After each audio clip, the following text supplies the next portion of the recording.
Hello, everybody. It is Michael Whitehouse. Last week I was thinking this might be my last one. I don't know if I want to do any more of these, and then a week happened, and we got to talk. There's some stuff going on that I want to talk about, so we're going to talk about it. First, there's something I am very, very excited about, and that is we're going to the moon. I mean, not like me personally, but the Artemis project. The Artemis project is our trip back to the moon. So I'm a big fan of science, sci-fi, all that kind of stuff. And, back in the 60s and 70s, it was assumed we're going to land men on the moon, and then we're going to build colonies, then we're going to build star bases, and then we're going to maybe go to Mars. And what do? We went to the moon, and we're like, done! Success! Let's go home. Now what? One of the things about that time was with all the craziness that was going on, at least you had that to point to, be like, well, yeah, I know where, terrible things are happening, but we've got something to aim for. We've got a larger vision, a larger dream to focus on, and it brought people together in a certain way, and we got away from that. Well, we are going back to the moon, hopefully. The previous administration, whom I will not name, did one thing right, and that one thing was to authorize and endorse the Artemis project to put the next man and the first woman on the moon by 2024. So they've already started doing this. Part of what they're doing that's very exciting is it's a public-private partnership. There's a lot of things that NASA doesn't have to do anymore. NASA doesn't have to ferry satellites and people up to low Earth orbit. There's companies that can do that. And that can be made profitable, whether through tourism or through science research or through industry. There's different ways that can be made to be profitable without using taxpayer funding. And by doing a public-private partnership, it means that we can start using venture capital in addition to taxpayers. So the way that government industry work really well together is if government does the initial unprofitable basic research stuff. That's how the internet worked. The government set up the basic concept of the internet, and then industry found the way to make it do stuff for us, like allow me to have a show that you can watch live that doesn't cost me that much to run. So that's how it works really well. It does not work well when the government tries to actually run the execution. Government's not good at that at all. Government's not good at picking winners and losers. But by coming up with the basic science, the basic protocols, okay, here's the plan we're using to get to the moon. Here's the protocols. Build your own stuff. That's going to be the concept, and that's what they're doing, and it's super exciting because once to the moon, once we get resources from the moon, build fuel factories, whatever, on the moon, it's much easier. It's a much shallower gravity well to get out of to get onto Mars. We could also do a lot more scientific research and whatnot to do that. So I am super excited about the Artemis project. So don't screw this up for me, guys. How does this get screwed up? Well, here's always the argument. Well, we should deal with all our problems here on Earth before we worry about going to space. Seriously? One, we're never going to solve all our problems on Earth.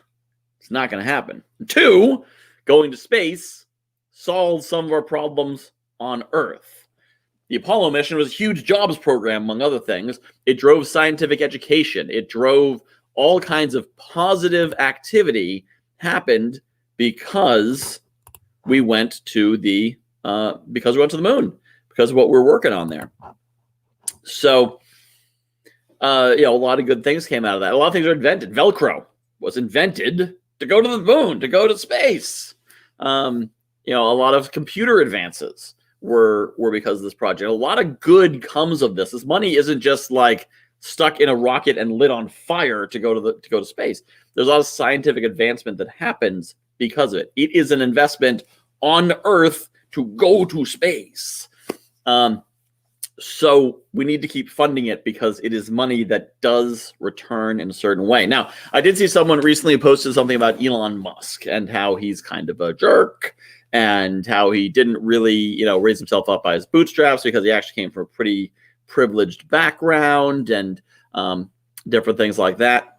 I would like to remind you about something when we talk about space and who we're working with to do it. When we went to the moon the first time, we worked with literal, actual Nazis. Not people we called Nazis. I mean people who were actually card-carrying members of the Nazi party at some point in their lives. Wernher von Braun was an officer in the SS. And he was a key integral part of building the rockets that got us to the moon. Now, the story told, the favorable story, is he wanted to do science to get to space. He didn't really care what it took to get there. Nazi was how you got there, so he was a Nazi. But a lot of people died under his orders. So maybe not the best guy. If you compare Elon Musk to Wernher von Braun, you don't really have much of a comparison. If you want to compare, villain credentials, Elon Musk is a really junior league villain compared to Wernher von Braun. So I'm not really worried about his particular big nose. What is exciting about him, and the reason we worked with Wernher von Braun, he can get the job done. He's putting his own money into it, and he's finding ways to do it more affordably. And some things that make him successful are the things that make him a jerk. You got to be kind of a jerk to go over to Russia and say, I'd like to buy some missiles. And they say, missile's going to be $10 million. Like, $10 million? That's stupid. I could build my own missile for less than that. Only someone who's kind of a jerk says that. Kind of a jerk. Said that, started SpaceX, built his own missile, built his own rocket. Not sure if it was less than $10 million. Might have been, actually, because they're reusable. I don't know. Don't know the economics. But the point is, going back, super excited about that. Geeking out all over the place. I am hoping to, or aiming to get some science speakers for the next Conference 21, not the one in February, but the one that is in May. And possibly have a science track, because NASA is really trying to push out the message on this, because people need to know about it, because otherwise Congress can authorize money from NASA, and people go, why are we giving all this money to NASA? Because we're going to the freaking moon! Good reason to give money to NASA. But you have to know about it. So there's going to be a lot of publicity available there for folks like me running events to get in on that. Speaking of events, I run an event. You may be aware of it. Conference 21. Next one is, can I point to it? Yes. My screen's reversed. That's why I look all backwards. February 20th and 21st, 2021. But that's not the last Conference 21. That's just the first Conference 21. The plan is to make this big and collaborative and get a whole bunch of partners together in it to run their own tracks, basically a conference within a conference. So, and anything from science technology to health to wellness to wealth building through real estate, whatever. Partner with all kinds of folks who would love to run a conference but don't want to run a conference. I should say would love to have a conference but don't want to run a conference, because running a conference takes a lot of work and infrastructure and technology and tickets and all that. Who wants to deal with that? But finding 8 speakers and inviting your constituency, easy. So, starting in May, now I'm going to be lettering these using the phonetic alphabet, because everything's better with the phonetic alphabet. So, the first one that is in February, I am internally calling Conference 21 Alpha. Sounds pretty cool, right? Which means the one in May is going to be Conference 21 Bravo. Bravo! And the one in August after that would be Chuck. Conference 21 Charlie. So for Conference 21 Bravo in May, I'm already working on some of these collaborations to bring in different groups, which of course means all kinds of cross-pollination, because maybe you come in for the science track, but then you see someone doing a great mindset talk, or you watch one of the recordings. So the recordings are included. All the recordings are included for your $21. So basically every talk should be recorded. I can't guarantee you won't have technical issues and 1 or 2 might be lost. Who knows? But technology permitting, all the talks are recorded, and for $21 you get access to all of them. So even if you can't make it, it's worth it. I mean, most of these talks could probably be sold as courses for $21 on their own. And usually it's $27 is what they go for, because 7's a good number or something. But $21 gets you access to all the courses on network events. Pretty great.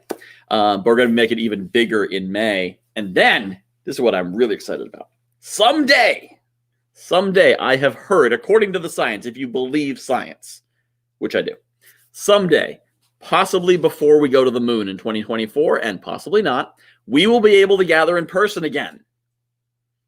There's a vaccine coming out. It's great. We should have herd level immunity sometime late summer, early fall, unless the South African virus variant is immune to the vaccine, and then we have to have a new vaccine, which will be another year. But someday we'll get back together in one place.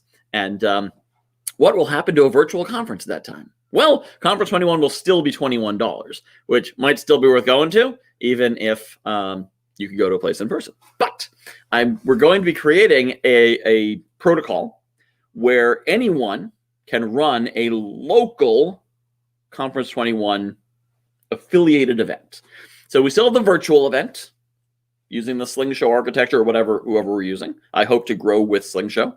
Where we have a good relationship, and I hope that continues on. But whatever the technical infrastructure is, we'll continue to do that. But anyone could run their local event at the same time as the virtual event, which means they could have live speakers on their live stages during the time slots of the main event. They set up their camera and their microphone and their internet, and they would broadcast that live talk to the whole event. And then in the next room, there might be a projector screen and speakers and chairs. And you would sit there and watch one of the other live speakers who's somewhere else. And that way you could have all these different venues. And it could be, some of these could be big, 1,000 people, 3 tracks of live programming, plus who knows how many more tracks of recorded programming, or still live, of remote programming, I should say. And some of them could be as small as, a 5-person watch party. Could be, at an office, a law office or marketing office or whatever, with maybe one speaker, and all the rest are just on projector screens or on people's laptops, but they can watch them together, whatever. There's all kinds of ways that we'll be able to hybridize this once we can get together. Super excited about this possibility. But you want to be able to say, I was there at Conference 21 Alpha, then you should sign up now. This is the date for it, but that doesn't even matter, because even if you just get the recordings, still awesome. So there it is. There it is. Okay, what else do we have? Oh, my favorite topic, fake Michaels. Everybody wants to look like me. This guy, good looking dude, right? So recently, trying to figure out how to share the screen so you can see. I guess I can just share this. Let me share. So recently, I got an email from someone who was taken in by this, and it included this fake license, which I enjoy. Let's see, can you see that? Does this work here? Yeah. Does that make it bigger? There we go. Fake license that said, New Jersey license. There's the picture that's a little messed up. Christopher Robert here. Date of birth, 1945. Do I look like I'm 75 years old? Apparently. Now, there are dozens and dozens and dozens and dozens of these fake Michaels here. Let me see if I can scroll through them here. Can you?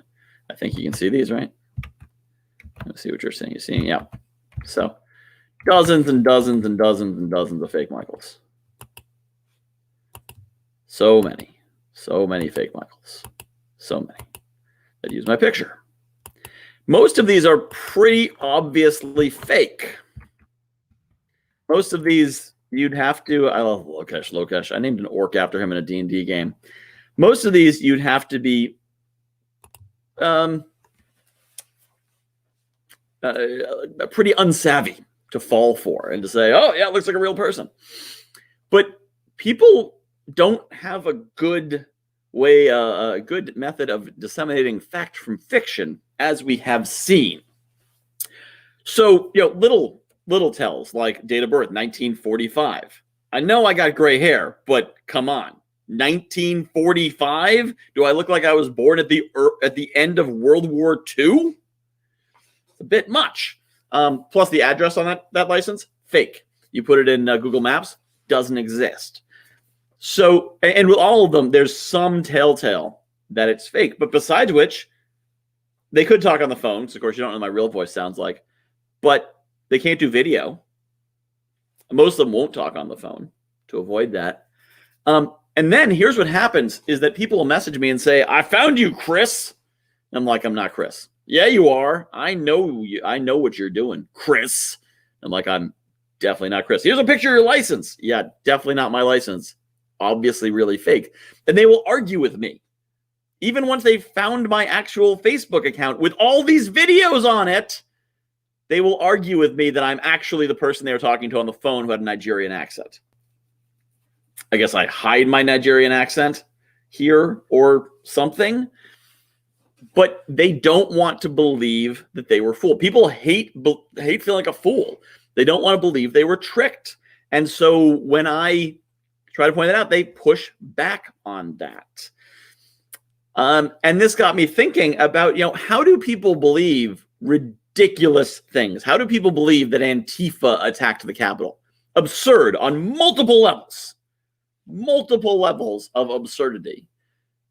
How can you believe that? How can you believe the election was stolen with no evidence? Because people don't see the world as it is. They see the world as they are. They see the world they want to see. So if you are a lonely widow and a good-looking guy reaches out to you with a nice story and pays attention to you and asks questions and engages, you don't want to believe this guy's trying to rip you off. You want to believe somebody cares about you. And once he's reeled you in, you really don't want to give up on that. I have had victims contact me and say, I get that it was fake, but I fell in love with a guy using your face. What do I do now? Not my fault. Don't hate me because I'm beautiful.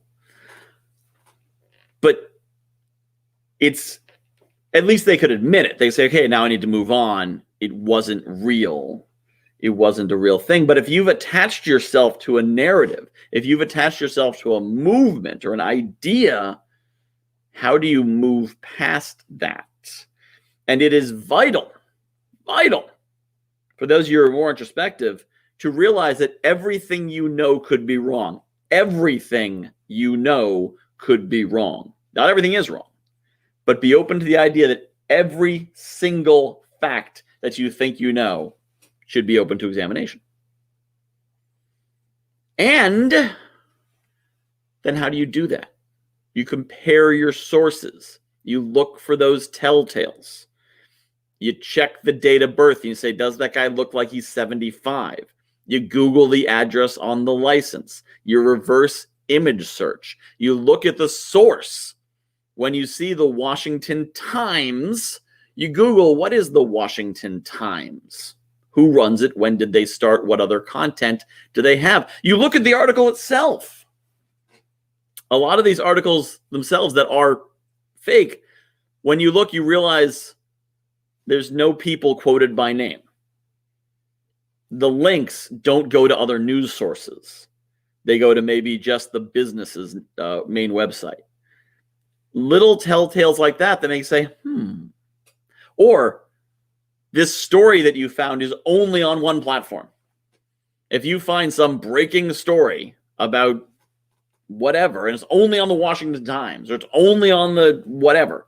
And I'm using an example because the right is the most recent purveyors of bullshit, but the left has also purveyed bullshit. To be fair, the right's BS tends to be national issues. The left's BS tends to be individual. What do I mean? I have seen situations of actual witch hunts, not actual witch hunts, there weren't really witches.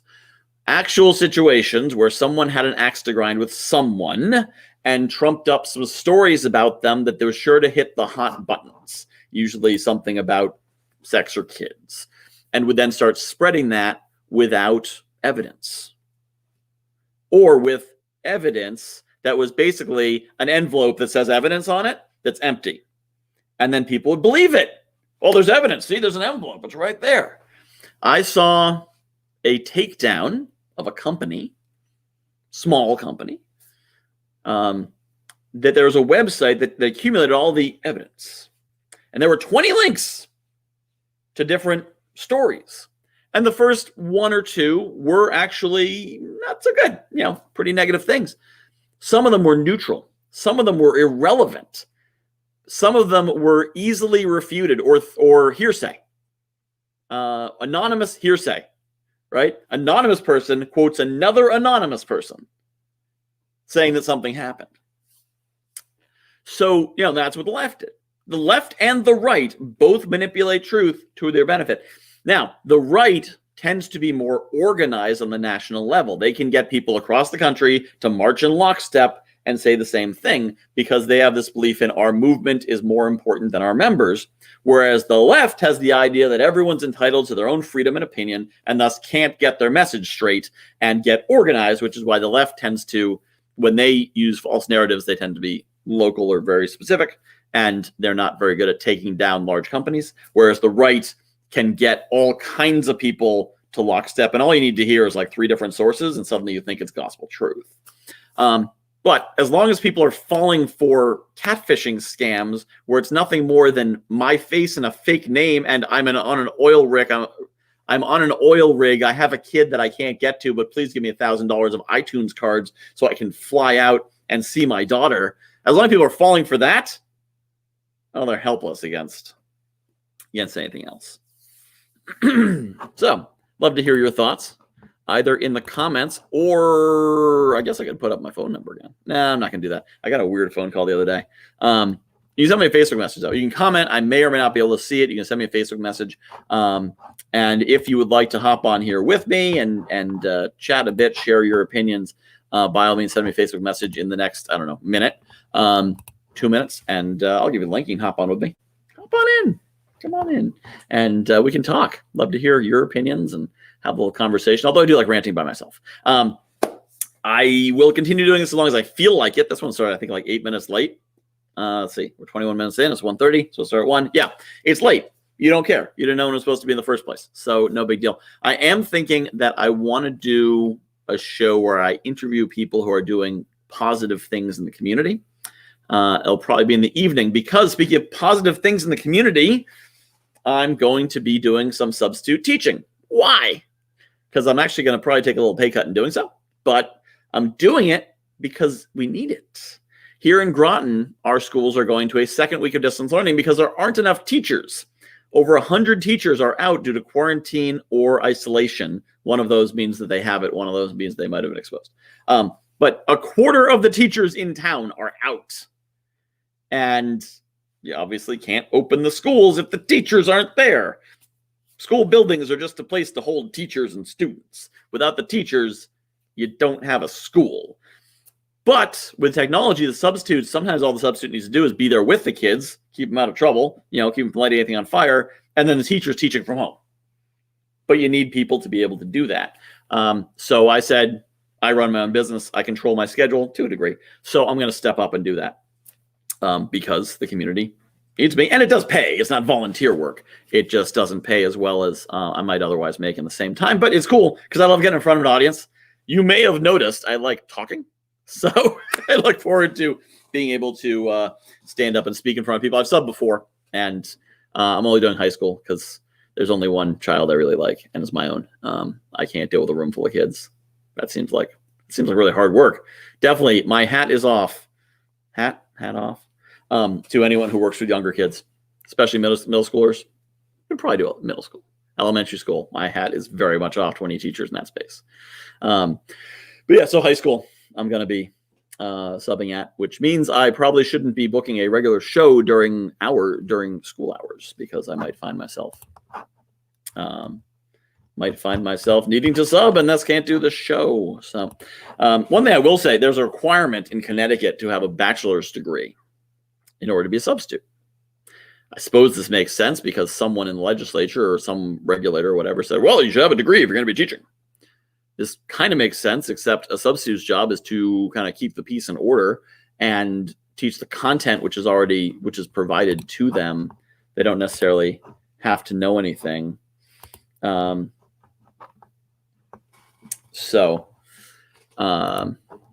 got a private message here. So, I might as well share this private message. Yeah, so I got a private message here that, he says, I like your Facebook photo. It screams, I'm a nice guy, and you're going to buy something from me.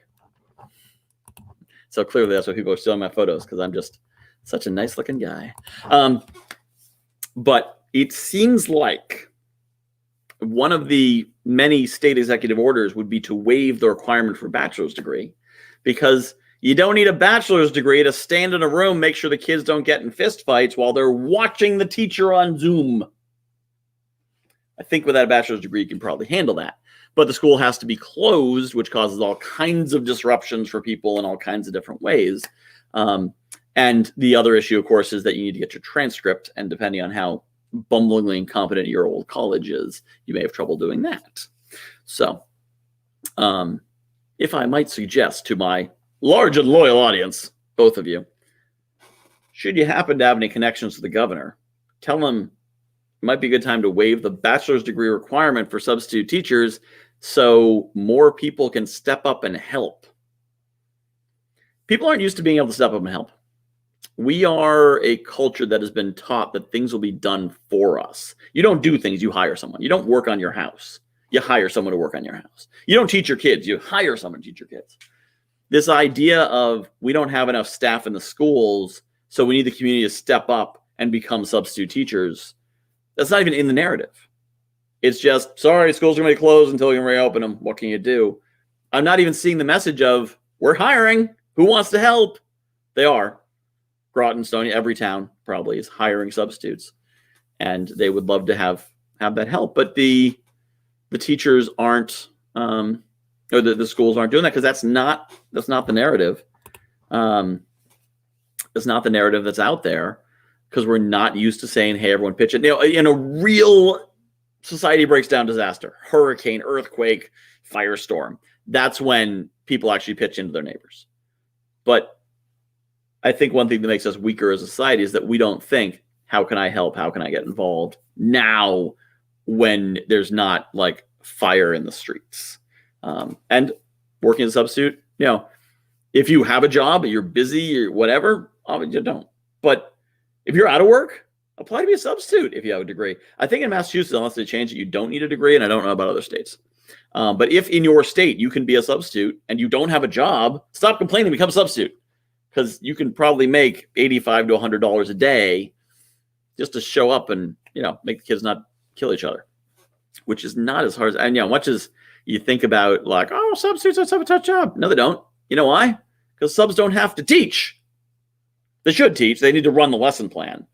But honestly, if you get through the whole class and don't learn anything, but nobody gets hurt, the subs still did a pretty good job. If they can teach something and advance the curriculum, totally better.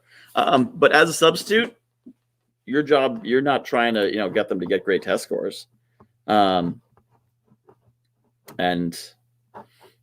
yes, I know I need to get fingerprinted and checked, obviously. Yeah, background check. You should definitely be background checking teachers. If you're going to be hiring someone off the street to go to work with kids, you should probably do a background check on them. So yes, I am going to have to get fingerprinted and background checked and all that. And I'm glad. It makes me feel better. So, okay, if you don't have a job, you have a way to get to the school, and you have a clean record and a bachelor's degree if you're in Connecticut, or not if you're in a state that doesn't need a bachelor's degree, then you should do that. Because here's the thing. You have people who are sitting at home being like, I don't have a job because COVID ruined everything, and schools are closed, and that's stupid, and they should reopen them. Well, you can solve these two problems and stop complaining by applying to be a sub. Or you could complain about the two things and, you know, be like everyone else. I like to solve things and then complain about them. All right. There we go. I like this thing. People seem to actually watch and comment and check in. It's really cool. I think I'll keep doing it until one of these weeks when all of a sudden I discover I will actually be at the school. So I might move it later in the day. I don't know. I bet none of you sat down and said, oh, it's 1 o'clock on Friday. I better hop online and see Michael's show. Probably just your phone told you, hey, Michael's on now. And you're like, cool, what's Michael talking about? So that's me. I'm Michael Whitehouse. I've got a daily podcast called motivation.guyknowsaguy.com. No, it's called Morning Motivation. The website is motivation.guyknowsaguy.com. You sign up there, you get an email every day, unless I don't get around to recording it that day. Email every day with a message of motivational nature, some energy and some music and some and then you'll hear about the other stuff I'm doing as well. So there we go. That's what I got. I'm done unless yeah, I'm done. Talk to you next week. Love you all.